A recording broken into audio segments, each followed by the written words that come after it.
හොඳයි ගෞරවනීය වොෂින්ටන් බෞද්ධ විහාර මධ්‍යස්ථානයේ අධිපති මෙන්ම ගියන්ස්බර්ග් භාවනා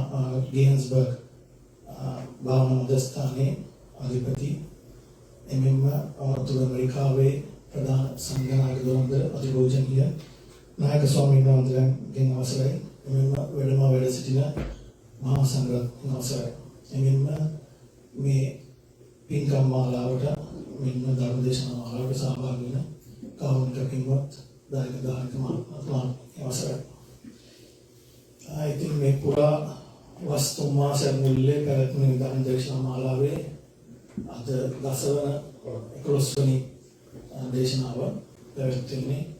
ඉතින් ඒ දේශනාවන් වලට සහභාගී වෙන්න ඔබ තුමාලා මම දන්නවා මේ බටහිර රටවල වැඩ රාජකාරී බහුලයි කාර්ය බහුල වුණත් දැන් සෙන්ට්‍රල් තමයි මම හිතන්නේ පොඩ්ඩක් නිවාඩු තියෙන්නේ තමන්ට මොනවා හරි පොඩ්ඩක් මානසික විවේකයක් ගන්න විනෝදාත්මක මාර්ග කරන ඒ කාලයේදී කැප කරලා තමන් ජීවිතේට යම් කිසි ධර්මයක් අර්ථයක් එකතු කරගෙන යනුනේ ශ්‍රද්ධාවට තියෙන ශ්‍රද්ධාවට බුදුහාමුදුරන් කියලා තියෙන ශ්‍රද්ධාවම ඒ විශ්වාසය අනුව මේ සහභාගී වෙලා ඒ පින්කම් වලට ධර්ම දේශනාවට සහභාගී වෙන්නේ ප්‍රධාන අරමුණ මම හිතනවා යම් කිසි අර්ථයක් එකතු කර ගැනීම කියලා. ඉතින් ඒකට මේ ධර්මයට හොඳින් ශ්‍රවණයක් දෙන්න හොඳින් අවධානය යොමු කරන්න. ඒ යොමු කරන අතරේ ඒ ධර්මය තමාගේ ජීවිතේට කොහොමද ගලපගන්නේ කියලා පොඩි විමර්ශනාත්මක මනසක් තිබිය යුතුයි. බුදුහාමුදුරුවෝ සඳහන් කරනවා ඔක සංඝයා වහන්සේලාට වන් කියන කලින් නැත්නම් සුණාත සාධුකම් මනස් කරෝත කියලා. ඒකේ අදහස තමයි මේ හොඳින් මේ ශ්‍රවණය කරන ගමන් මේ දේශනාව තමන්ගේ ජීවිතයට කොහොමද ඒ කාරණා එකතු කරගන්නේ කියලා ඒ ශ්‍රවණය කරන ගමන් යම්කිසි මනස්කාරයක් කල්පනා කිරීමක් මෙනෙහි කිරීමක් සිදු විය යුතුයි. නැත්නම් ඒක තවත් ඒක බණක් විතරක් වෙනවා. ඒතර බණ බාහිර තමයි ජීවිතේ බාහිර දෙයක් විසින් වගේ තමයි වෙන්නේ. නමුත් Taman ඒක අහන ගමන් කොහොමද මගේ ජීවිතේට එකතු කරගන්නේ කියලා මානසිකාරයක් මනසින් යදුනොත් තමයි මේ ධර්ම Tamanගේ වෙන්නේ. ඒකෝර තමයි Taman තියෙන මොකක්ද අනුපාඩුවක් ආදාගෙන මේ ධර්ම කාරණා තම ජීවිතේට එකතු කරගන්න ලැබෙන්නේ. ඒතර තමයි ධර්මයෙන් යම්කිසි අර්ථයක් ආලෝකයක් ලැබුණා කියලා තම ජීවිතේට මේ සාර්ථක වෙන්නේ මේ ආපදාන. ඉතින් අද මේ දේශනාවට මම මේ තෝරගත්ත නිගමපදයෙන් පොඩි දාතා පිළියක් කායන සංග්‍රහ සාදු වාචාය සංග්‍රහ මනසාය සංග්‍රහ සාදු සබ්බත් සංග්‍රහ. මේකේ මේ සාදු කියන එක බුදුහාමුදුරුවෝ උරුප්පල දක්වනවා. අපිට මේ වචනේ සාමාන්‍ය හොඳට අහලා පුදු වචනයක් වුණත් මේ අර්ථය බුදුහාමුදුරුවෝ කොච්චර ගැඹුරට පෙන්නනවාද කියලා තමයි පොඩ්ඩක් අපි බලන්න ඕන මෙතන. එතකොට මේ බුදුහාමුදුරුවෝ පෙන්නනවා මේ සාදු කියන එක සාමාන්‍ය අර්ථය අපි ගත්තොත් අපි දන්නවා මේ යහපත්කම ගුණය කියන අර්ථය තමයි මේකේ ගැඹුරට තියෙන්නේ. හොඳයි කියන අර්ථය. ඉතින් මේකේ මේ මනස වචනය සහ කය කියන යහපත් හැසිරීමෙන් කොහොමද තමන්ගේ මේ ලෞකික ජීවිතය සපවත් කරගන්නේ අර්ථවත් කරගන්නේ ධාර්මිෂ්ඨ කරගන්නේ කියන කාරණාව අතරෙම බුදුහාමුදුරුවෝ අතරින් පෙළියෙන් පෙන්නනවා මේ සබ්බත් සංවරෝසාව. සබ්බත් කියලා මෙතන බුදුහාමුදුරුවෝ ගැඹුරින් පොඩ්ඩක් බලුවම තේරෙනවා බුදුහාමුදුරුවෝ සාමාන්‍ය වචනයක් නිකන් ලෞකික ජීවිතය සපවත් වීමට නිසල්ම කියනවා නෙවෙයි නිර්වාණයෙන් කෙලවර වීමට නිසමයි කියන්නේ.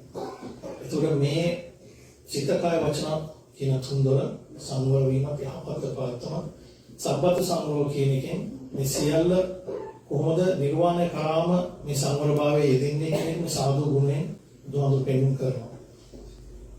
මේ කාරණාව කියන්න කලින් මම තව මේ සාදු ගුණය ගැන මම එක්තරා පොතක අපේ වැඩිහිටි ස්වාමීන් වහන්සේ නමක් කියවුවා. මම ඒ දවස්වල ඉන්නකොට කියවුවා.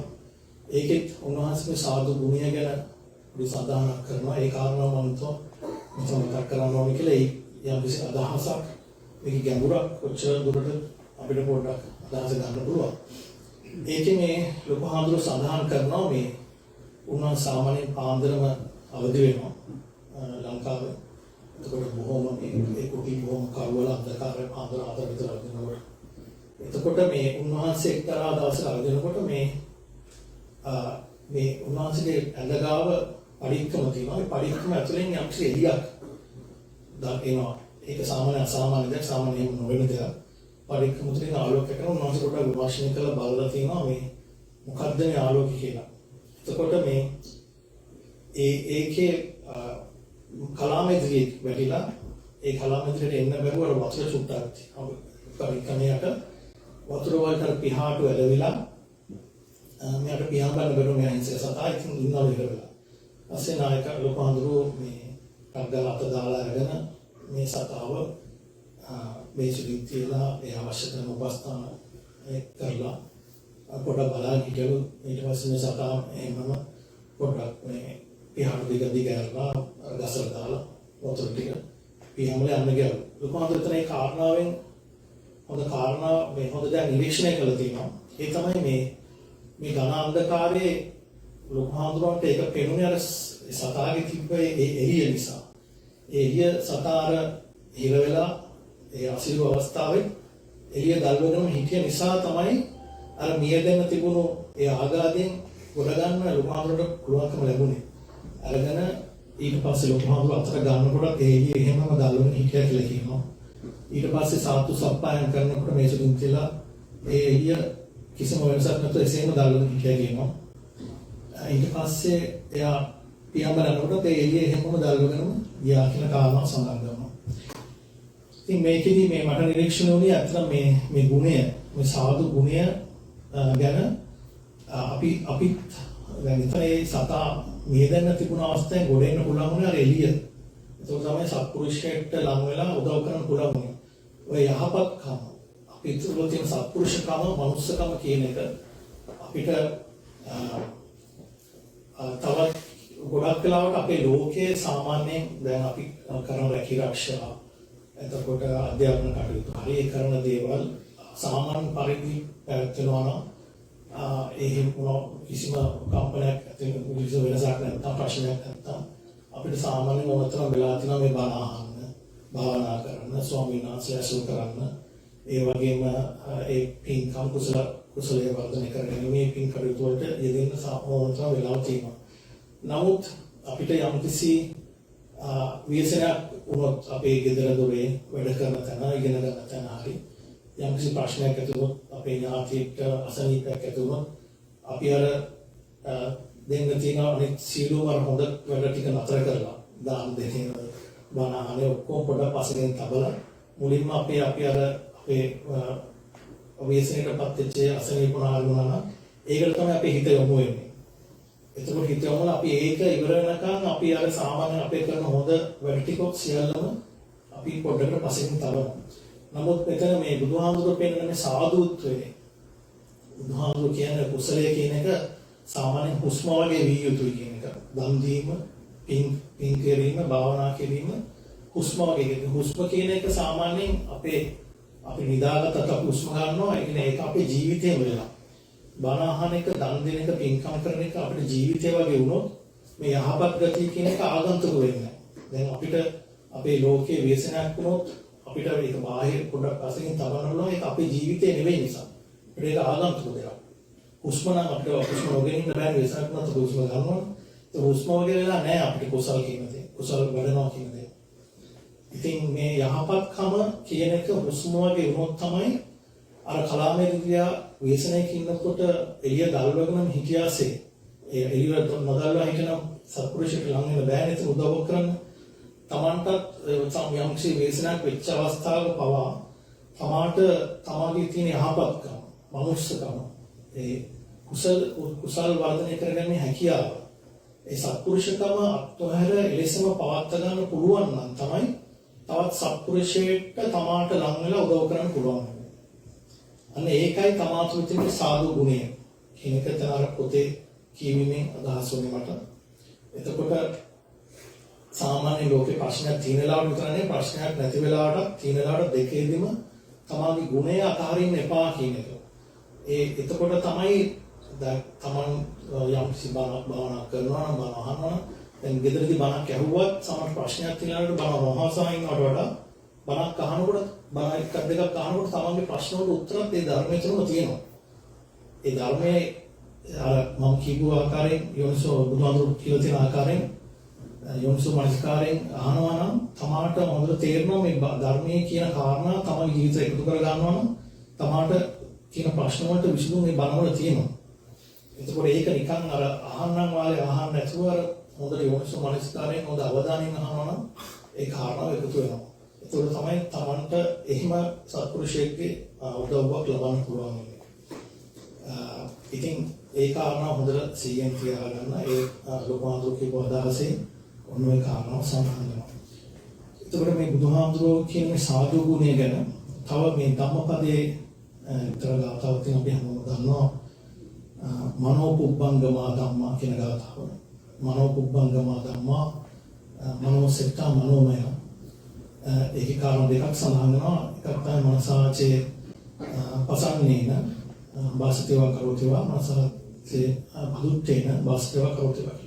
ඒතර මනෝපුබ්බංග එතන පසන්නේන කියලා කියන්නේ ප්‍රසන්නන අදුත්තේන කියන්නේ දූෂිතන. ඒතකොට මනෝපුබ්බංගමා ධම්මා කියලා කියන්නේ මේ මනසේ ඇති වෙන ධර්මතා. අපි සිතක් සිතුවිලි කියලා කිව්වොත් ඒ අනුව තමයි මනස ක්‍රියාත්මක වෙන්නේ. මේ සිතුවිලි අනුව තමයි මනසේ ක්‍රියාත්මක වීම තියෙන්නේ. ඒ සිතුවිලි ප්‍රසන්නන ඒ අනුව තමයි භාෂණය කායික ක්‍රියාකාරීත්වය තියෙන්නේ. ප්‍රසන්න නම් එහෙමයි දූෂිත නම් ඒ කියන්නේ ප්‍රසන්න යහපත් සිතුවිල්ලක් නෙමෙයි. ඒ අයහපත් සිතුවිල්ල අනුවම තමයි මනස ක්‍රියාත්මක වෙන්නේ. ඒ අනුවම තමයි කායික ක්‍රියාකාරීත්වය වාචික ක්‍රියාකාරීත්වය වෙන්නේ. ඉතින් ඒ ගාථාවේදී අපිට පේනවා මේ සිතුවිල්ල කියන දේ අනුවම තමයි මනසත් කායත් වචනයත් කියන තුනම ක්‍රියාත්මක වෙන්නේ සිතුවිල්ල අනුව. සිතුවිල්ල එතන මේ ධම්ම මනෝපුබ්බංගම ධම්මේ ධම්මේ අනුව කියන එකම කාරණා ධම්ම සාසිතුලි කියන්නේ. එතකොට අපි පොඩ්ඩක් බලන්න මේ ධම්ම කියන එක එච්චර බරපතල නම් මේක කොහොමද අපිට ඕනේ සත්පුරුෂ භාවයක් දෙක කරගන්න කොහොමද අපි මේ ධම්ම කියන එකේ යම් කිසි හොඳක් තියාගන්නේ ඒ ගතියක් ඇති කරගන්නේ ජීවිතේට ඒ යහපත් සිතුවිලි එකතු කරගන්නේ කොහොමද කියන එක. එතකොට සූත්‍ර පිටකේ මම තවත් සූත්‍ර ගන්න මම මේ කාරණා ලේසි වෙන එතකොට මේ මාර්ගවත් තේරෙනවා මම හිතලා කියන්නේ මේ බුදුහාමුදුරුවෝ නිසා දේශනාවල සඳහන් වෙන කාරණා තමයි එකතු කරලා පෙළගස්සලා පෙන්නන මේකම කාරණාව කිලිපෙන්නේ කොහොමද කියලා. එතකොට සූත්‍ර පිටකයේ බුදුහාමුදුරුවෝ සඳහන් කරන සූත්‍රයක් තියෙනවා නිබ්බේධික සූත්‍රය කියලා. ඒක නිබ්බේධික සූත්‍රයේ සඳහන් වෙනවා මේ චේතනාහම් වික්‍රේ කම්මං වදා කියලා. එතන කියනවා චේතනාහම් වික්‍රේ කම්මං වදාමි චේතයිත්ව කම්මං කරෝති කායේන වාචා මනසා කියලා ආපවර කය වචන මනස කියන තුනම අයිත් වෙනවා එක. මේ චේතනාව තමයි කර්මය වෙන්නේ. චේතනාව කියන්නේ සිතුවිලි ධර්මය. ඒත් එක්ක මේ චේතනාව කියන එකේ ප්‍රධානම දේ තමයි දෘෂ්ටිය කියන එක. තමන් දන්න දෘෂ්ටිය තමයි ඒකම තමයි චේතනාව. ඒ දෘෂ්ටිය අනුව තමයි කර්මය සකස් වෙන්නේ.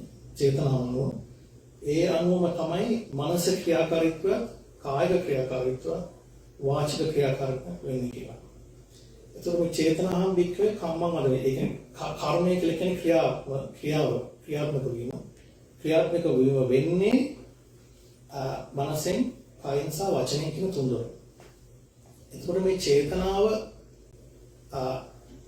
තමයි අර අපේ ගත්තේ මනෝපුබ්බංගම කියන එකත් ගැලපෙන්නේ. ඒකේ චේතනාව පිරිසිදුනා. එතනත් පෙන්වන ඔය කාරණාවයි. පිරිසිදුනා පිරිසිදු මනස, එතකොට පිරිසිදු කාය ක්‍රියා, වාචික ක්‍රියා. සාදු කියන බුදුහාමුදුරුවෝ මම මුලින්ම කිව්ව ඒ ගාථාවට මේ කය වචන කියන වචන සහ මනස කියන තුන්දොරේ ක්‍රියාකාරීත්වය වෙනවා. ඒක වෙන්නේ මෙන්න චේතනාව අනුව. එතකොට මේ චේතනාව කියන කාරණාව චේතනාව සිතුවිල්ල දෘෂ්ටිය කියන එක. මේකේ කොහොමද මේක තමයි අපිට දැනගත යුත්තේ මේ කොහොමද මේක පිළිබඳභාවයෙන් තබා ගන්න කියලා. එතකොට බුදුහාමුදුරන්ගේ මේ සාදුත්වය ඇති කර ගැනීමට ඔය බුදුහාමුදුරු කියන යහපත්කම සහ නිවනටම උපයෝගී වෙන මේ සාදුත්වය ගැන කතා කරනකොට බුදුහාමුදුරන්ගේ සඳහන් වුණා මේ සම්මා දිට්ඨික සූත්‍රය. සූත්‍ර පිටකේ තිබෙන්නේ සූත්‍ර පිටකේ සම්බන්ධ සම්මා දිට්ඨික සූත්‍රයේ ඒකේ බුදුහාමුදුරේ සම්මා දිට්ඨිය විදුෂ්ටිය කියන චේතනාව කිව්වා. ඒකේ දෙආකාරයක් වෙන්නනවා මූලික වශයෙන්. ඒ කියන්නේ ඒකේ තියෙන ලෞකික සම්මා දිට්ඨිය සහ ලෝකෝත්තර සම්මා දිට්ඨිය. එහෙම නැත්නම් මිත්‍යා දෘෂ්ටික නම් මිත්‍යා දෘෂ්ටික 62ක් වෙනවා බ්‍රහ්මජාල සූත්‍රයේ. ඒ දැන් ලෞකික සම්මා දිට්ඨිය හෝ ලෝකෝත්තර සම්මා දිට්ඨිය. සම්මා දිට්ඨිය කියන කාරණාව තමයි දෙන්නේ. සම්මා දිට්ඨිය නැත්නම් කෙනෙක් කොහොමද ඉන්නේ මිත්‍යා දෘෂ්ටිය. ඒ මිත්‍යා දෘෂ්ටි කියන කාරණාව තමයි 62කට බ්‍රහ්මජාල සූත්‍රය උදාහරණ සඳහන් කරන්නේ. ඒ කියන්නේ කිසිම කෙනෙක් සම්මා දිට්ඨිය ඒ ලෞකික සම්මා දිට්ඨිය නේ සාමාන්‍ය ලෞකික සම්මා දිට්ඨිය නිවනට නෙවෙයි යහපත් සම්මා දිට්ඨිය නැත්තම් ඕනම කෙනෙක් ඉන්නේ මේ මිත්‍යා දෘෂ්ටික කියන කුලකේ. එතකොට මේ ලෞකික සම්මා දිට්ඨිය ඒ කියන්නේ යහපත් මෙන්න මේ ලෞකික සම්මා දිට්ඨිය තමයි අර සාදු ගුණය යහපත් ගුණය මනසෙන් සිතෙන් මනසෙන් සහ කයෙන් වචනෙන් කියන තුනෙන් ඇති වෙන්නේ. එතකොට මේ ලෞකික සම්මාදිට්ඨිය ගැන විතර සම්මාදිට්ඨිය සූත්‍රය පුතම සමාන කරන ප්‍රධානම කාරණාව තමයි අපිට නම් සාමාන්‍යයෙන් දැන් අපි මම හිතන බොහෝ කට්ටිය බෞද්ධනෝ අපිට සාමාන්‍යයෙන් මේ පොඩි කාලේ ඉඳලා මේක පුරුදු කරලා තියෙන කාරණාවක් අහලා මේ අපි ගවේෂණය කරලා නැති වෙන්න පුළුවන්. නමුත් අපිට අහලා හොඳ පුරුදු මේ කර්ම සහ කර්මඵලය කියන දුහඳුර වෙනවා මේ කර්මඵල විශ්වාසය ලෞකික සම්මාදිට්ඨියක කාරණාවක්. මේ විශ්වාස කියන්නේ ප්‍රත්‍යක්ෂයෙන් අවබෝධය කියන කාරණා. නිකන් අහලා ස්වාමීන් වහන්සේ කෙනෙක් පොතේ තිබ්බට විශ්වාස කරනවට වඩා ප්‍රත්‍යක්ෂ අවබෝධය. අන්නේ අවබෝධය තමයි ලෞකික සම්මාදිට්ඨිය තුළ ප්‍රධාන කාරණාව කර්ම සහ කර්මඵලය කියන්නේ. එතකොට කර්මඵල ඒ අනුව ලැබෙන විපාක කියන කාරණාව. එතකොට තවත් සඳහන් කරනවා අම්මා කෙනෙක් සිටිනවා කියන තාත්තා කෙනෙක් ඉන්නවා. එතකොට බුදුවරුන් මේ ලෝකේ වැඩ සිටියා ධර්මීය ජීවමාන වැඩ සිටිනවා සංඝයා වහන්සේලා වැඩ සිටිනවා කියන මේ කාරණා ලෞකික සම්මාදිට්ඨිය ප්‍රධාන කාරණා. දැන් ওই කර්මඵලම විපාක කියන කාරණාවෙදී අපි බොහෝ විට දන්නවා දැන් මේ බටහිර රටවල ඕකේ දැන් ওই කර්මඵල විපාක නිසා තමයි අපි දන්නවා අපි යම් කිසි හොඳ දෙයක් කරොත් අපිට ඒකේ විපාකයක් මේ භවයේ හෝ ලබන භවයකදී හෝ ලැබෙනවා කියන විශ්වාසයක් තියෙනවා. ප්‍රත්‍යක්ෂයක් තියෙනවා සමානකට ප්‍රත්‍යක්ෂ අවබෝධය තියෙනවා සමානකට විශ්වාසයක් තියෙනවා. එතකොට එහෙමවත් සාමාන්‍ය විශ්වාසයක් නැති නම් තමයි අපි බය නොවන්නේ අපිට දැන් මේ මොනවා කරත් ප්‍රශ්නයක් නැහැනේ මේක මේ ජීවිතේ විතරක් ඉවරයි ආයි මේක විපාකයක් ආයි එහෙම විශ්වාසයක් තියෙනවා මේ රටවල උඩ බටහිර රටවල මේ ජීවිතේ පමණයි වරණ පස්සේ මේ සුඛතිකාරී දුගතිකාරී යනවා. නමුත් මේ මෙතනින් එහාට භවයක් නැහැ කියන එක නේද සුඛතික දුගතික යනවා කියලා විශ්වාසය තියෙනවා කියන්නේ එතනත් භවයක් කියන එක තමයි. මොකද මේ දෙක තීරණය වෙන්නේ මේ හැමෝම හෙවන්නේ නැහැ නේ සමහරකම මේ හෙල්ලකට යනවා කියලා දන්නවා. ඒකට යන්න හේතු මොකක්ද කියලා ඒගොල්ලෝ එහෙම ගවේෂණයක් නැහැ. ඒගොල්ලෝ හිතන්නේ මේ විශ්වාසයම විතරක් හරියනවා කියලා. ඉතින් එතනත් භවයක් සකස් වෙනවා. නමුත් මේ අර මේ ඕනම දෙයක් කිසිම දෙයක් කිරීමේ විපාකයක් නැහැ කියන චින්තනය තියෙනකොට ඒගොල්ලෝන්ගේ තියෙන එකක් තමයි දෙමව්පියන්ට සලකන්නේ. මොකද ඒ ස්වභාවික ක්‍රියාවලිය මේ අපි තෝරලා වගේ මේකනේ එහෙම විශ්වාසයක් තියෙනවා. ඒ වගේ දුෂ්ටයෙක් ඉන්න කෙනෙක්ට මේ ලෞකික බුදුහාමුදුරුවෝ කියනවා ලෞකික සම්මාදිට්ඨියෙන් තොරව මේ ලෝකෝත්තර සම්මාදිට්ඨිය අභව වෙන්නේ. ඒ කියන්නේ ඒක නොවන කාරණාවක්. අහලා කතා කරලා දුරුත් නැහැ. නිර්වාණය කියන එක ගැන ලෞකික සම්මාදිට්ඨිය අනිවාර්යයි. ඒක තමයි ෆවුන්ඩේෂන් එක. ලෝකෝත්තර සම්මාදිට්ඨිය ඇති කරගන්න. එතකොට මේ කාරණා මේ දැන් අපි සාමාන්‍යයෙන් දන්නවා එහෙම කාටරි සැකයක් තියෙනවා නම් මේ කර්මඵල ගැන ඔය මේ රටේම ඇමරිකානු මේ ඔය ගැන පරීක්ෂණ කරලා තියෙනවා මේ ඔය පුනර්භවය කියන්නේ කර්මඵල විපාකයක් කරනවා. එතකොට ඒක අපි දන්න කාරණා. මොකද අපි පෙර භවවල කරපු කුසල කර්ම අනුව තමයි අපි මේ භව වල මේ විදින්නේ. සමානකට මේ භවයේ කරන හොඳ මේ සම්දිත්තිකව මේ භවයේදී අපිට මේ ජීවිතේ වල වෙනවා. සමහර දේවල් ඊළඟ පෙර භවවල මේ පසු අනාගත භවවල ලැබෙන්න පුළුවන්. එතකොට පෙර කරපු ඒ නිසා තමයි මේ විවිධත්වයක් තියෙන හැම මොහොතම කරපු නැත්නම් හැමෝම එක වගේ වෙන්න නොවි ඉපදිලා තියෙන්නේ සමහරක් අය සියලුම බොහෝ දැන් අපි මෙතන ඉන්නකොට බොහොම වාසනාවන්තයි. සියලුම අංගපසක පිටවලා ප්‍රඥාවක් මොලයක් තියෙන ධර්මයක් අවබෝධ කිරීමට මේ ධර්මයේ මෙතන ඇවිල්ලා තියෙන කාරණාවෙම ඒක ගොඩක් පැහැදිලි බොහොම වාසනාවන්ත පිරිසක් ඉන්නේ. නමුත් එසේ නොවන පිරිස් අනන්ත අපි මේ ගත්තොත් මේ මහා සාගරයේ වැලි කැටයක් වගේ ප්‍රමාණයක් තමයි මේ අපේ බෞද්ධ ජනතාව කියලා කියන්නේ. ඒ විශ්වාසය උපතින් හො ලැබිලා තියෙනවා. ඒකට ප්‍රධාන හේතුව තමයි පෙර සසරේ ඇති කරගත්තේ පුරුදු. ඒ කරපු පුරුදු ධර්මයේ තියෙන දැන් ඒ ආසාව, ඒ උනන්දුව, සත්‍ය සෝමිය උනන්දුව, ඒ අනුවම තමයි ඒ පුරුද්දක් සසරේ ඇති කරගන්න නිසා තමයි මේ සසරේ ධර්මිෂ්ඨික බෞද්ධ පවුලක උපදින්න ලැබෙන්නේ. ඒ වගේ රටක ඉපදෙන්නේ, ඒ ස්වාමීන් වහන්සේලා ආශ්‍රය කරන ලැබෙන්නේ, ධර්මය අහන්න ආසාවක් ඇති වෙන්නේ, සංඝයා ශ්‍රවණය ආසාවක් ඇති වෙන්නේ ඒ පුරුද්දට සසරේ. ඒක තමයි අර කරපු කර්මයේ විපාකයක් කරනවා තමයි මේ ඒක ඇති වෙන්නේ. අපි දන්නවා සමහර ස්වාමීන් වහන්සේලා කෙනා කාමරු වගේ පොඩි කාලෙම ආසාවක් ඇති වෙනවා මේ මහාන වෙන්නට. ඒතර ඒකට ප්‍රධාන හේතුවක් ඒ සසරේ පුරුද්ද. ඒ පුරුද්ද ඇති කරගත් ඒ පුරුද්ද අනුව කරපු විපාකයක ඵලයක් වශයෙන් තමයි ඒ ආසාව ඇති වෙන්නේ. ඒ විකාශ කර්ම පාලනයට හොඳ මේක තමයි ඒතරම ප්‍රඥාවක් දෙන්න මේකේ කිසි විපාකයක් තියෙනවා මේ කරන දේවල් කියලා අදහසක් තියෙනවා. මේක තමයි විශේෂ කාරණාව මේ ලෞකික සමාධිය. මේ ලෞකික සමාධිය අවශ්‍යම මේ සාධුත්වය. ඒ තවත් දැන් ඇමරිකාවේ මේ ඔය සඳහන් කරපු හොඳ පරීක්ෂණයක් තමයි මේ 1800 ගණන් වල කියන්නේ ඒක කේසි කියලා. මේ කිනෝ සමහරට දන්නවත් ඇති YouTube එකේ තියෙනවා ඒක කේසිස් රීඩින් කියලා. එයා ඇවිල්ලා මේ ඇමරිකන් ජාතිකයේ තාත්තා ෆාදර් කෙනෙක් පල්ලියේ. එතකොට එයා පොඩි කාලේ තද කතෝලික භක්තියෝ එයාට මේ උපතින් හැකියාවක් තියෙනවා කෙනෙක් ඉස්සරහින් කෙනෙක්ගේ ලෙඩක් තියෙනවනම් එයාට ඒක පේනවා ලෙඩේ. මෙන්න මෙයාට මේ අහවල් කකුලේ ප්‍රශ්නයක් තියෙනවා, බරේ ප්‍රශ්නයක් තියෙනවා කියලා එයාට පේනවා. එයාට ඒකේ නිරීක්ෂණය වෙලා එයා කියනවා එතකොට සමහරක් අය දන්නේ නැති අයට ඒක ප්‍රතිකාර ගන්න පුළුවන්. කියන්නේ ස්කෑන් එකක් කරනවා කියන්නේ ඒක 1800 ගණන් වල එහෙම අක්ෂර ගුණතිකාරක එහෙම කියනවා කියන්නේ. ඉතින් මෙයා සමහරක් වෙලාවට ඒක පස්සේ බලනවා ඒක ඇතිවීමට හේතුව මොකක්ද කියලා. දැන් මෙයා දන්නේ නැහැ මේ අවස්ථාව ආවේ කොහොමද මේ වගේ හැකියාවක් උනේ කොහොමද කියලාත් එයා දන්නේ නැහැ. පස්සේ මෙයා මේක බලාගෙන යනකොට මෙයාට මේ සමහරක් අය ලෙඩ පේනවා. එයා කියනවා ඔයා මේ ඉස්සර මෙහෙම දෙයක් කරා නේද? ඒක නිසා තමයි මේක වෙලා තියෙන්නේ කියලා.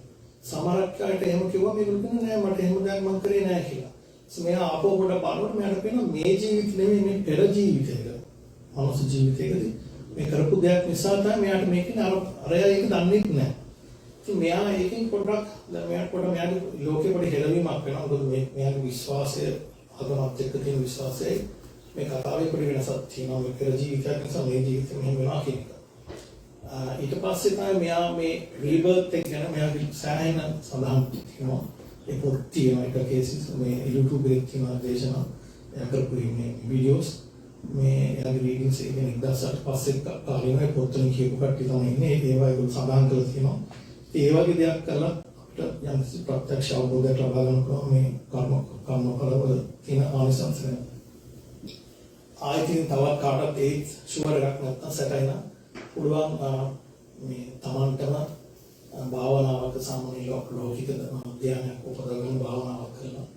ඒ භාවනාවක් කියන්නේ ඒකට යම් කාලයක් හදනවා. ඒ සම්පූර්ණ කාලයේ ඒ සෙන්ටර් භාවනා කරනවා. ඒක කරනවා මේ සම ජීවිතේම උත්තර වර්තමාන එකක් කරොත් තමන්ටම ඒ ධ්‍යාන ශක්තියක් ලෞකික ධ්‍යාන ශක්තියක් උපදව ගන්නකොට තමන්ගේ පෙර ජීවිත බලන්න. එතකොට ඒ අනුව මේ ජීවිතවල කොහොමද මේකුනේ කියන තමන්ට ප්‍රත්‍යක්ෂ අවබෝධය ලබා ගන්න පුළුවන්. එහෙම ලබාගත් පිරිස් ආන්දරවත් ලංකාවේ ඉන්නවද ඉන්නවා. ඉතින් මේ මේක ඉතින් ආයෝජන කරගත්ත හැකි කාරණා නමුත් කාලේ කැප කිරීම උනන්දු අධිෂ්ඨානය තමයි අවශ්‍ය. ඉතින් මේ කාරණාවත් එක්ක තමයි මේ සාධුත්වය ගැන මේ වෙන්නේ. එතකොට ඕකෙදී මේ සාධු ගුණය තව ටිකක් කියනවා නම් මේ දැන් සම්මා දිට්ඨික සූත්‍රයේ ඒ ලෞකික සම්මා දිට්ඨිය අවශ්‍යයි කියලා බුදුහාමුදුරුවෝ පෙන්නනවා මේ ලෝකෝත්තර සම්මාදිට්ඨිය නම් මේ ලෞකික සම්මාදිට්ඨිය එතකොට මේ හැකිය මේ ගුණ මේ විශ්වාසය තියෙනවා ප්‍රත්‍යක්ෂය තියෙනවා කර්ම කරගෙන ඊළඟට බුදුහාමුදුරු පෙන්නනවා මේ ආරෂ්ඨාංගික මාර්ගයේ මේක තවත් පැහැදිලි වෙනවා හොඳට මේ ආරෂ්ඨාංගික මාර්ගයේ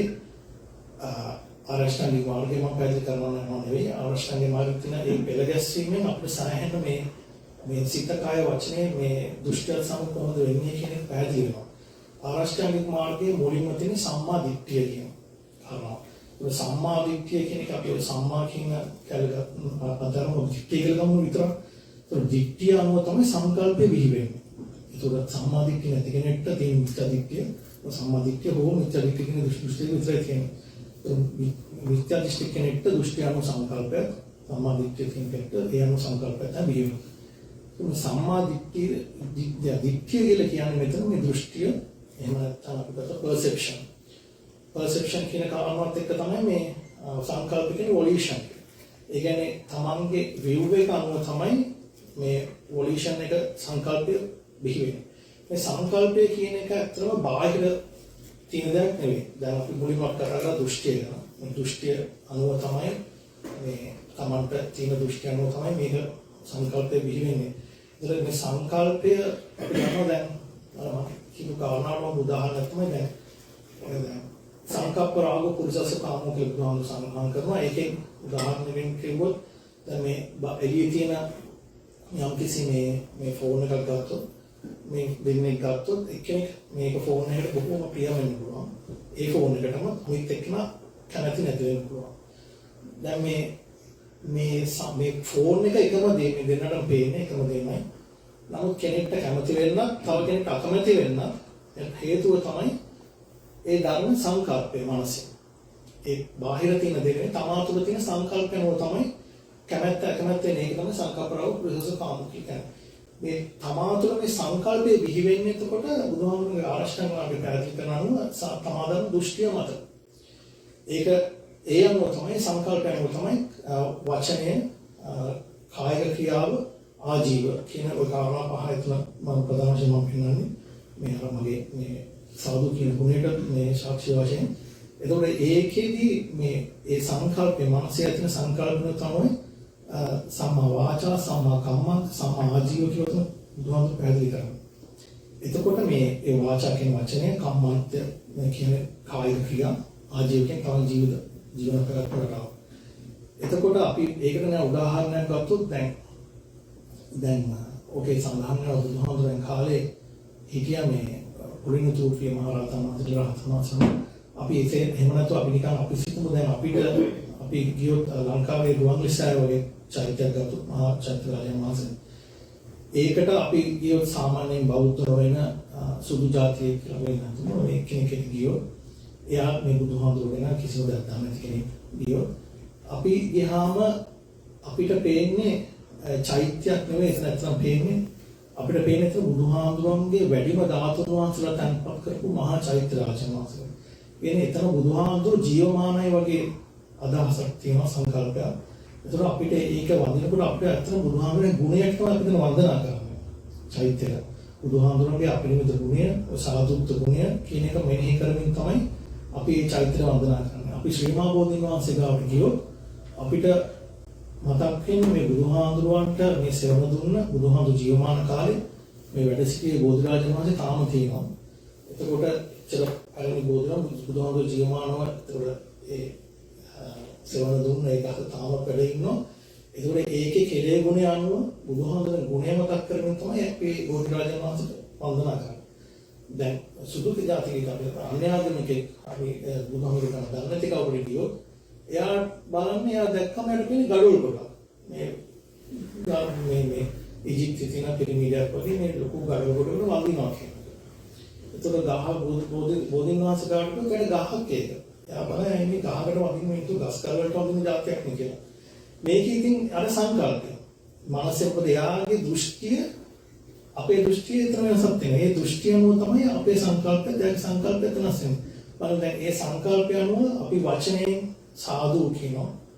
කයෙන් අපි හසුරවන්නේ වන්දනා කරනවා. නමස්ක දන ගාන වදිනවා.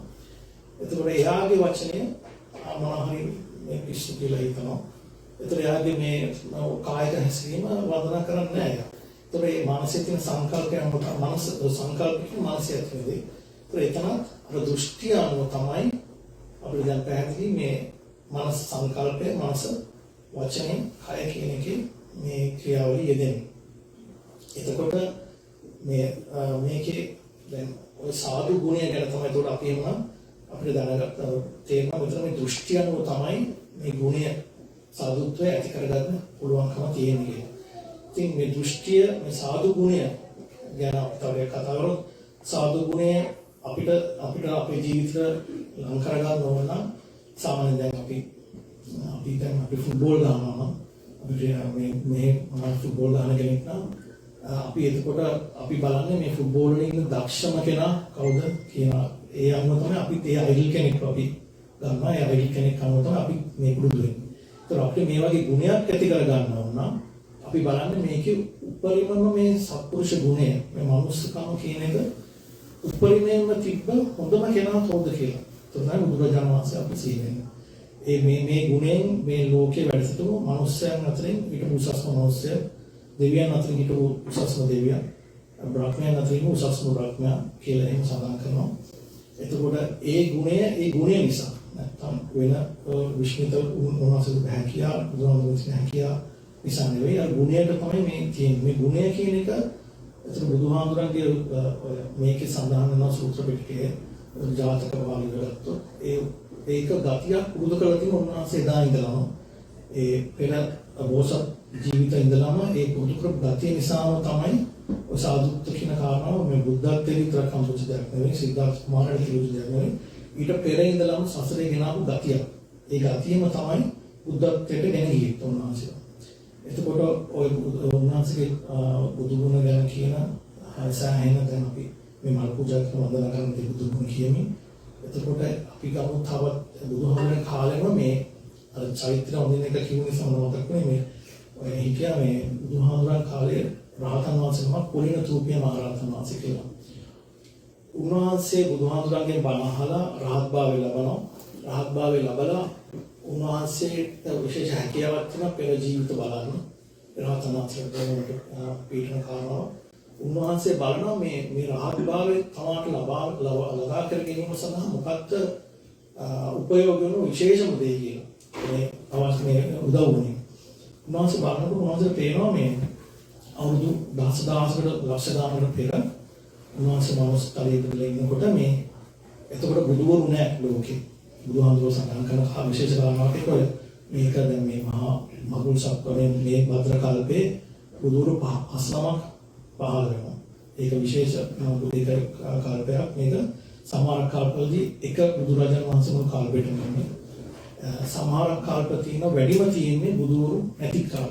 බුදුවරු කෙනෙක් නැහැ කියන්නේ බුදු කියන වචනවත් මිනිස්සු අහලා ඒ කාලට ධර්මයේ කියන වචනවත් අහලා ධර්මයේ කියන මොකක්ද කියලා දන්නේ නැහැ. සංඝයා වහන්සේලා දැන් අපිට මේ විතරම මේ චීවර දකින්න ලැබෙනවා සංඝයා වහන්සේලා දකින්න ලැබෙනවා. ඒ කාලෙම චීවරයක් දකින්නවත් නැහැ. සංඝයා වහන්සේලාගෙන් නමවත් අහන්නේ. ඒ වගේ කල්ප වැඩි කියනවා. ඒතර මේ මුන්වහන්සේ මේ පොලිතෝගේ මහරහතන් වහන්සේගේ ඒ වගේ කාලික තරුණේ මේ මුන්වහන්සේ දකින්න මේ හාරේ වඩනවා ඒ බුදුරු නැතුනට ඒ කාලවල පහරන පසේ බුදුරජාණන් වහන්සේලා. පසේ බුදුරජාණන් වහන්සේලා පහරනකොට උන්වහන්සේලා අඳුර ගන්න කාටවත් උන්වහන්සේලා බණ කියනවා. බණ කියන්නේ නැති නිසාම සාසනයක් පිළිටන්නේ නැහැ. බණ කිව්වොත් විතරයි ශ්‍රාවකයෝ බිහිවෙන්නේ. ශ්‍රාවකයෝ බිහිවුණොත් සංඝයා වහන්සේ බිහිවෙනවා. සංඝයා වහන්සේ බිහිවුණොත් තමයි ධර්ම ශාසනය පිළිටන්නේ. බණ කියන්නේ නැති නිසාම බුදුන් වහන්සේට බණ කියන්නේ නැහැ කියන උන්වහන්සේගේ ධර්ම කාරණා අවබෝධ කරගැනීමේ ඒ කියන සම්මා සම්බුදුරේ වගේ නෙවෙයි.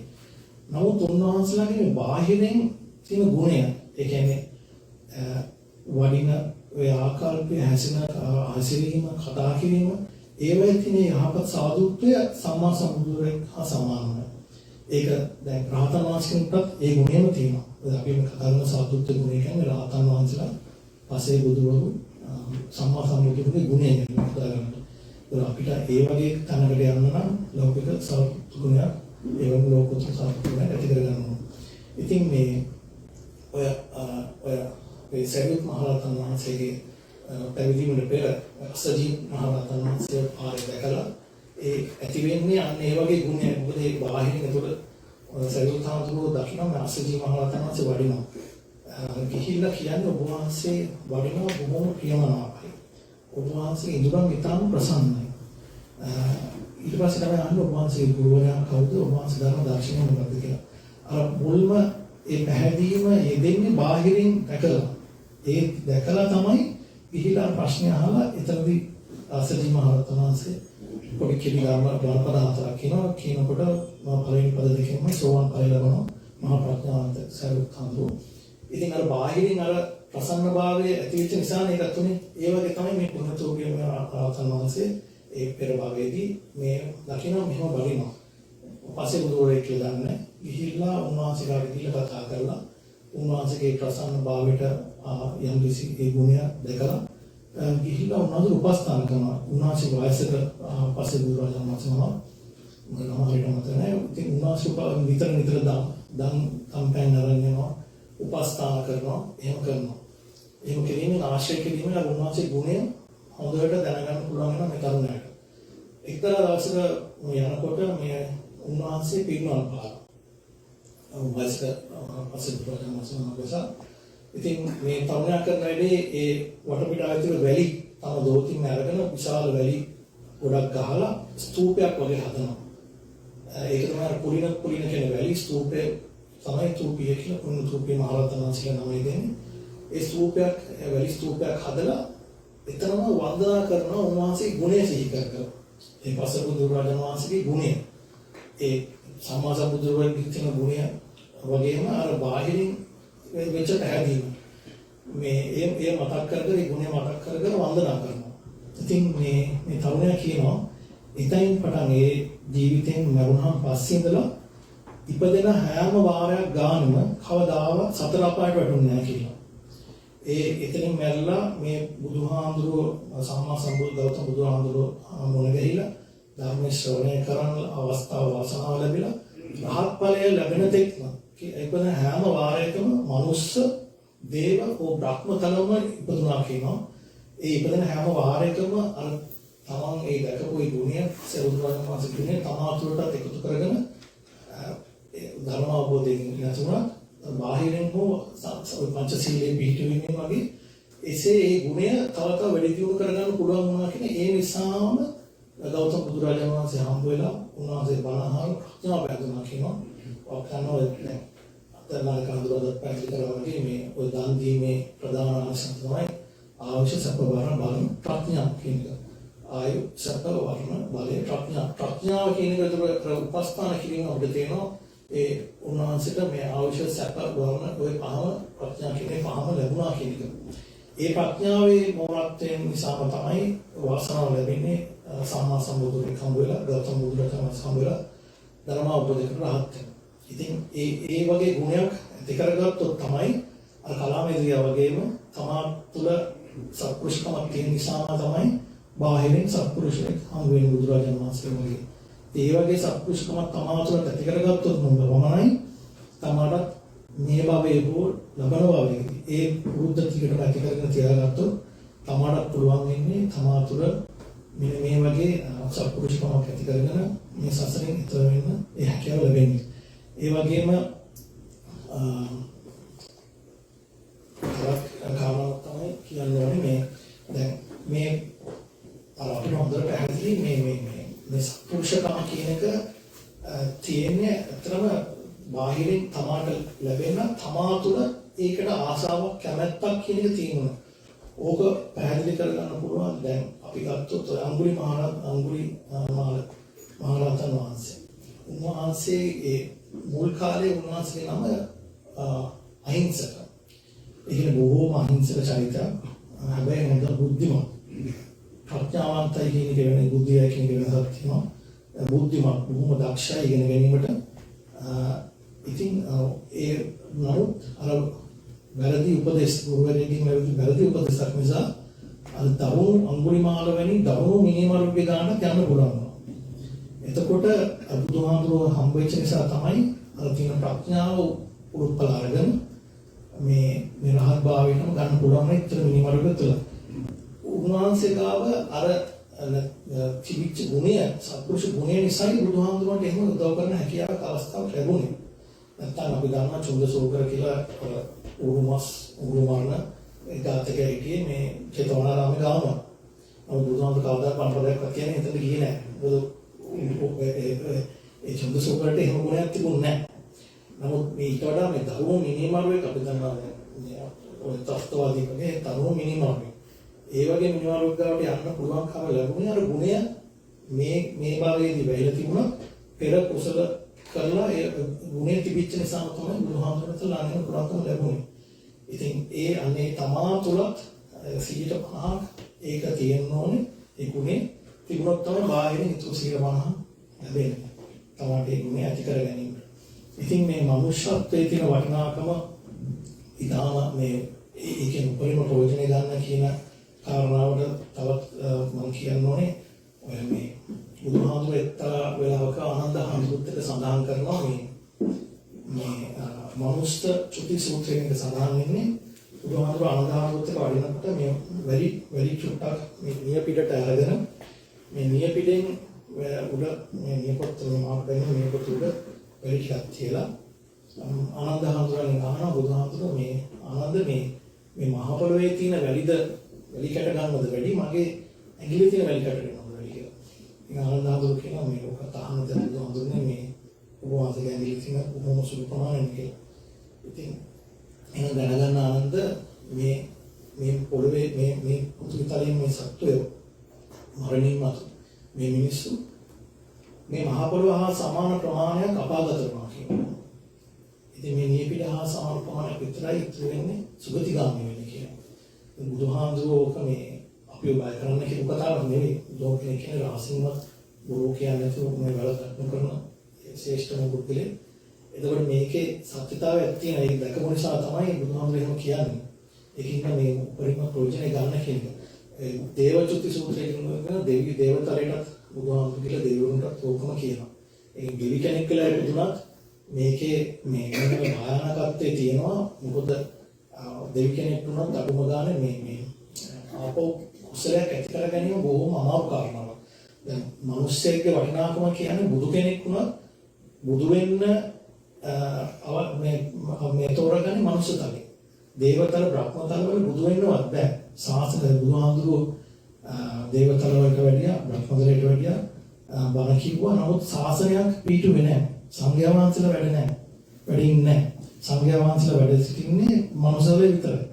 බුදුහාමුදුරුවෝ වැඩ බුදු වෙන්නේ මනුස්සතලේ විතරයි. ඔකට ප්‍රධානම හේතුව තමයි දැන් දේවතල අපි ගත්තොත් දෙවිවරු අපි දන්නවා 15 වෙනවා. ඊට පස්සේ ඒ අවශ්‍ය වුණාම චුත වෙනවා.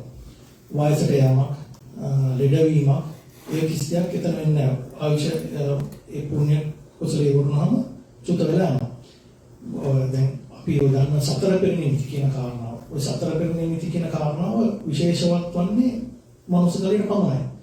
ඒ සතර පෙරනිමිති ඒ කියන්නේ අපිට සාමාන්‍යයෙන් අපි හොඳටම පොඩි ළමයි ඉපදෙනවා දකින්න. ඊට වයසට යනවා අපිට එක්ස්පීරියන්ස් එක තියෙනවා.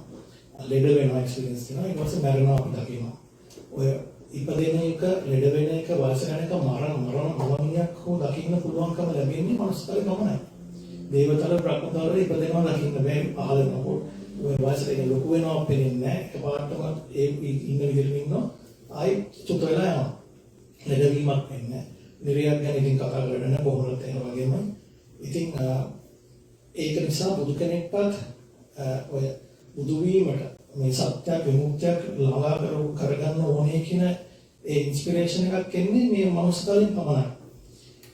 ඒක නිසාම තමයි බුදුවරු මේ මනුස්සකලෙන් පහළ වෙන්නේ. සංඝයා වහන්සේලා මේ කලින් බුද මේ ලෞකික වශයෙන් වත් මේ දුක අවබෝධ කරගන්න පුළුවන් වෙන මනුස්සකලෙ. සුගතිය පමණ බුද මනුස්සකලේ තියෙන කල්ල සුඛ විපාකකින් කළු සුදු විපාක දෙකම තියෙනවා. දුකේ තියෙන දුක විතරයි. සුගතිය දේවතල තියෙන සප විතරක්මයි. ඉතින් එතකොට මේක ලෞකික වශයෙන් දුක අවබෝධ කරගන්න බැරි වුණාම ලෝකෝත්තර වශයෙන් දුක ගැඹුරු දුක කියන කාරණා කොහොමද අවබෝධ කරගන්න බැහැ. නමුත් බුදුවරුන්ගෙන් බණ අහලා මනුස්සතලයේ කුසල ක්‍රියා කරලා දේවතලයක ඉපදිච්ච කෙනෙක්ට අර ගතිය නිසා බුදුගෙනෙක් පාලිච්ච කාලයක හෝ ආයි බුදුගෙනෙක් හමු වෙලා ඒ බණ අහලා රහත් භාවය ලබන්න හැකියාව තියෙනවා. නමුත් මෙතන මේ තරේ ඒ තමාගේ ඒ කුසල ශක්තිය තිබුණොත් කුසලතාවක් තිබුණොත් පමණමයි ඒකත් කරගන්න පුළුවන් වෙන්නේ. එතකොට ඒ වගේ මේ මනුෂ්‍ය භව කියන එක ඉතාම දුර්ලභ අවස්ථාවක් ලැබලා තියෙන්නේ. ඒත් එක්කම අපිට මේ හොඳ මොලයක් ප්‍රඥාව උපදවගෙන කියාවක් කායික වශයෙන් හොඳ නිරෝගී බවක් ලැබලා තියෙන අවස්ථාවක ඒ උපරිම ප්‍රයෝජන ගන්න. ඕකේ තව එක කාරණාවක් මම පොඩ්ඩක් පැහැදිලි කරන්න. මේ මනුෂ්‍යකමේ වටිනාකම කොසල් රජු කියන රජුගේ මේ කොසල් සම්මුති කියන එක දුහඳුරන් කාලේ හිටපු ඒ රජු උන්වහන්සේ බොහෝම මේ බලයට ලෝභ රජ කෙනෙක් සෑහෙන ප්‍රමාණයක් උන්වහන්සේගේ යටතේ මේ උතුමාගේ යටතේ තිබුණේ කොසල් රජුගේ යටතේ. ඉතින් උන්වහන්සේ මේ හරිම බයෙන් ඉන්නේ මේ හැමතිස්සෙම මේක අනුතරක් රාජ්‍ය අනුතරක් වෙයිද කියලා බයෙන්. උන්වහන්සේ එකපාරක් මේ උදේ පාන්දර වෙනා බුදුහාමුදුරුවෝ හම්බෙන්නේ. බුදුහාමුදුරුවෝ හම්බෙන්න ඇවිල්ලා බුදුහාමුදුරන්ට කියනවා මේ බුදුහාමුදුරනේ මම මේ එළිය වෙනකම් බලන් ඉන්න වහන්සේ හම්බෙන්න. මට ඊයේ තිස්සේ නින්දා කියන මහා ගෝසාවක් යනවා. මම මේ ඉතාම බිය කර ගෝසාවක්. මට ඒ නිසා නින්ද ගියෙත් නෑ. මම හිතන්නේ මගේ රාජ්‍යයට මට යම් වේසනයක් උදා වෙන්න යනවා. ඒක නිසා මේ වහන්සේගෙන් යම් උපස්කර ගන්නවා කියලා. පස්සේ බුදුහාමුදුරුවෝ ඉතින් මේ කොසල් රජු හිතවත් නිසා පොඩ්ඩක් බලනවා. ඒ ඉතින් බලනකොට බුදුහාමුදුරුවෝ කියනවා බය වෙනපා මේ කොසල් රජතුමනි මේ ඔබටවත් ඔබේ ප්‍රාන්තයේ මේ රාජ්‍යකවත් වේසනයක් නැහැ. මේ ඒ හඬ එන්නේ නිරෙන්. ඔය එක්තරා මීටර කල්ප ගානකට පෙර මේක අපිට ගන්න පුළුවන් හොඳ මේ කතාවක් තියෙනවා. ඒක මම කියන්නේ මේ අවස්ථාවේ කොච්චර වටිනවද කියන එක. ඒතකොට මේ එක්තරා අවුරුදු දසදහස් ගානකට පෙර මේ සිටුවරු 4 දෙනෙක් ඉන්න ඉතාම ධාර්මිෂ්ඨක සිටුවරු. ඒ සිටුවරු 4 දෙනාට පුත් කුමාරවරු 4 දෙනෙක් හිටියා. යම් කිසි මේ උවදුරක් ඇවිල්ලා මේ ඇක්සිඩන්ට් එකක් වෙලා මේ සිටු පවුල ඉන්න අම්මයි තාත්තයි 4 දෙනා මැරෙනවා. මරණාම මේ කුමාරවරු 4 දෙනා විතරයි ඉතුරු වෙන්නේ. දැන් මේ තරුණ මේ ඉන්න කුමාරවරු ඉතින් මේකට මහා දරස්කන්ධයක් තියෙනවා. දැන් මේකට කරගන්න උපදෙසක් තියෙන කිසිම කෙනෙක් නැහැ. ඉතින් මේගොල්ලෝ කරන වැඩේ අර තියෙන මුළු සේසතම කාබාසින කළ විනාශ කළා දාලා කාලා බීලා නටලා තරුණ දන්නවා. ඒ කරන කොමේ වටේ කළා මේ මුළු සේසත විනාශ කළා දාලා එහෙමම මේ දෙනවා. මේගොල්ලෝ අර කරපු අකුසල කර්ම නිසා කරපු ඒ විපාක කිසිම කුසල කර්ම කිසිම හොඳ දෙයක් කරන්නේ නැති නිසා නිවේ ඒ අවීචි මහා නරකාදී ඒ නිවේ බොහොම අන්ධකාර බොහොම දුක් සහිත නිවයක කල්ප ගානක් එතකොට බුදුහාමුදුරුවෝ කියනවා කල්ප වලින් 80000කට වැඩි කාලයක් මේ නිවේ දුක් විඳිනවා තාම කියලා. මේගොල්ලෝ මේ නිවේ දුක් විඳින ගමන් මේගොල්ලෝ මේ ඔය නිරවල ඉන්න අයටත් දේවතලින් නරක එකක් තමයි තමන්ගේ මේකට වැටෙන්න කරපු කුසලයේ කියන එක අවබෝධයක් තියෙනවා. මොකක්ද ඒක නිසා මොකද විදවීමක් තියෙන්නේ. මේ මොකක් නිසාද අපි මෙච්චර දුක් විඳින්නේ කියලා. ඉතින් මේගොල්ලෝ කල්පනා කරනවා කියනවා ආයිත් මනුස්සනේ අතදලා කතා කරනකොට යම් කිසි දවසක ආයි මනුස්ස තලයක ඉපදෙන ලැබුණොත් මනුස්සෙක් වෙලා අපි කෙසේ හෝ මේ ධර්මයක් අහලා සංඝයාගේ අසුර කරලා ධර්මයක් අහලා මේ ධර්මය අවබෝධ කරගෙන මේ සසර ගමන නිවා කරනවා කියලා. මේ කතාවකට මේගොල්ලොන්ට අවුරුදු 1000කට වරක් වගේ මේ එක පොඩි ෂණයකට තප්පර ගානකට ආලෝකය දකින්න උඩට එනවා. ඒ ආවත් තප්පරයක් යන කලින් නිරවල් වෙලා ආයෙත් ඇදගෙන යනවලු. ආයෙත් අවුරුදු 1000කට වරක් වගේ තමයි මේ අවස්ථාව ලැබෙන්නේ. මේ උඩට එන එක වාරයක් ගන්න මේ එක්කෙනෙක් මේ කතාව තමයි කියන්නේ. මේ කතාව කිව්වට මේකට සම්පූර්ණ කරගන්න බැහැලු. මේකට දුස න සෝ කියන අකුරු 4 පමණ කියන්න හම්බ වෙන්නේ. ඒ දූෂණ සෝ කියන શબ્ද තමයි අර මහා භයංකර શબ્ද වශයෙන් අර රජුන්ට ඇහිලා බය වෙන්නේ. ඉතින් සම්පූර්ණ කතාව කියන්නේ ඉතින් මේ බුදුහාමුදුරුවෝ පැහැදිලි කරන මේ දූෂණ සෝ කියන වචනයක් අකුරක් විතරයි. මේකේ අර්ථාර්ථය මෙන්න මේ කතාව තමයි මේ පැහැදිලි කරන්නේ. ඉතින් මේ ඒ කරපු විපාකයක් කර්ම බලයේ විපාකයක් කරන තමයි ඉච්ඡා නිවේ දුක් විඳින්නේ කියන එක.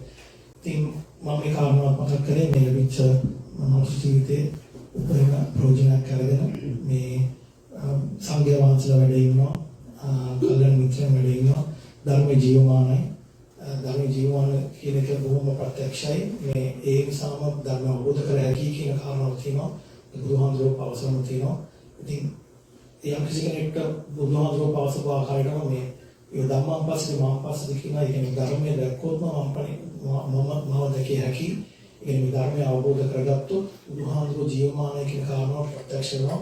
ජීවමානයි කියන අපි මේ හිතන විදිහට පේනවා කියන මේ ධර්මය බුදුහාමුදුරුවෝ ධර්මයේ කියන දෙකක් එකම කාරණාව කියන එක එකම ගුණය කියන කාරණාව. ඉතින් කෙසේ හෝ මේ ධර්ම කාරණා මේ ස්වාමීන් වහන්සේ වැඩ ඉන්නවා. අසු කරමින් මේ බුදුහාමුදුරුවෝ පෙන්වන්නේ කල්‍යාණ මිත්‍ර ආශ්‍රය තමයි මේ රූපනිශ්චය 100%ක්ම තියෙන්නේ. ඉතින් මේ ධර්මයේ දන්න කෙනෙක් තමයි කල්‍යාණ කියන මිත්‍රයෙක් වශයෙන් ආශ්‍රය කරනවා. ඒ ස්වාමීන් වහන්සේලා යාළුවෝ වශයෙන් ආශ්‍රය කරලා හොඳින් කතා බහ කරලා ධර්ම සාකච්ඡා කරලා ඒ ධර්ම ශ්‍රවණය කරන පුළුවන් අවස්ථාවක් ලැබෙලා තියෙනවා. ඉතින් මේ ආශ්‍රය අසු කරලා ස්වාමීන් වහන්සේලා ආශ්‍රය තමයි ජීවිතේ යම් ආලෝකයක් යම් මාර්ගයක් ලබාගෙන මේ සාධුත්ව ගුණය ලෞකික වශයෙන් ඇති කරගෙන ඒයින්ම මේ සබ්බත් කියන නිර්වාණ අවබෝධ කරාම යා හැකි සියල්ල සම්වර වෙන්නේ අවබෝධය ලබා කරගන්න හැකියාව ලැබේවා කියලා ආශිර්වාද කරනවා. ඉතින් මේ වැඩ සිටින මේ නායක ස්වාමීන් වහන්සේලා මේ මහා සංඝරත්නයට තිරුවන් ආශිර්වාද කරන අතර මේ ධර්ම දේශනාවට පින්කම් මාර්ග සහභාගී ඔබ සියලු දෙනාටම තිරුවන්ගේ සම්මා ආශිර්වාද කරනවා.